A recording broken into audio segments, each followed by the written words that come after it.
పత్రాలు తీసుకొని దానికి సర్టిఫికెట్లు తీసుకొని వెంచర్లు చేసి ప్లాట్లు అమ్మి ఆ ప్లాట్లు కష్టపడి కొనుక్కున్న ఒక మధ్యతరగతోడు ఓ 10 లక్షలు 20 లక్షలు పెట్టి కొని ఇంకో 20 లక్షలు 25 లక్షలు పెట్టి పక్క ఇల్లు కట్టుకొని ఆ ఇంటికి నువ్వు కరెంట్ కనెక్షన్ ఇస్తావు, ఇంటి పన్ను వేస్తావు, ఆస్తి పన్ను వేస్తావు, అన్ని వసూలు చేస్తావు 10 ఏళ్ళ నుంచి.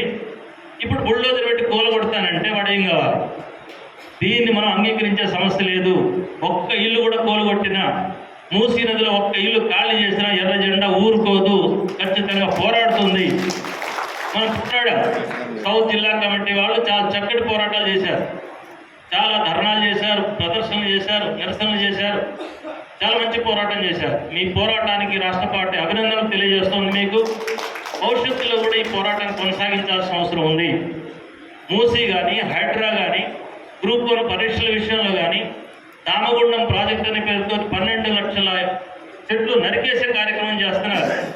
ఆ విషయంలో కానీ ఏ ఒక్క దాంట్లో ఉన్నా మీరు ప్రజలతో సంప్రదించారా, పార్టీలతో సంప్రదించారా? మరి ఇదేనా ప్రజాస్వామ్యం అంటే? ఇప్పుడు కొత్తగా ఇంకోటి మొదలుపెట్టారు, లగచర్ల అని ఫార్మాసిటీ. గతంలో ఇబ్రహీంపట్నం ప్రాంతంలో ఫార్మాసిటీ పేరుతోటి 13,000 ఎకరాలు సేకరించారు. ఆ 13,000 ఎకరాలతో ఇంకొక 15,000 సేకరించి 30,000 ఎకరాలు విదేశస్తులకు పంచిపెడతాడట. అది 4th సిటీ అట, విశ్వనగరం చేస్తా అన్నాడు. కేసీఆర్ ఎట్లే చెప్పాడు, విశ్వనగరాలు అన్నాడు, ఇంకా చాలా పెద్ద పెద్ద మాట్లాడాడు హైదరాబాద్ గురించి. ఆయన పోయాడు. ఇప్పుడు ఈయన వచ్చి మళ్ళీ అదే మాట మాట్లాడుతున్నాడు, విశ్వనగరాలు లేదా 4th సిటీ అని.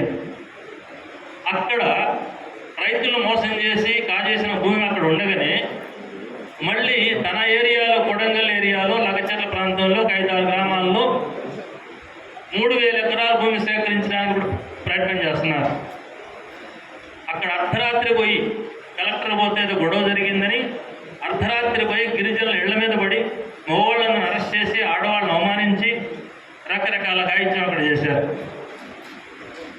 ఆ 5-6 గ్రామాలని కల్లోలిత ప్రాంతాల్లాగా పోలీసు క్యాంపులన్నీ పెట్టేశారు. నిన్న మేము పోతుంటే బస్సు వేసుకొని 10 వామపక్ష పార్టీలు పోయాం. ఎక్కడ చూసినా పోలీసులు, ఏ ఊళ్ళో చూసినా క్యాంపులు, అంతా ఒక నక్సలైట్ ప్రాంతంలాగా ఉంది అంతా. మమ్మల్ని ముందు అరెస్ట్ చేస్తారనుకున్నాం, తర్వాత హెచ్చరిక చేశారు, మీరు కానీ అరెస్ట్ చేస్తే మొత్తం రాష్ట్ర వ్యాప్తంగా ఈ ఉద్యమం విస్తరింపజేస్తున్న హెచ్చరిక చేసిన తర్వాత మళ్ళీ ముఖ్యమంత్రి ఆఫీస్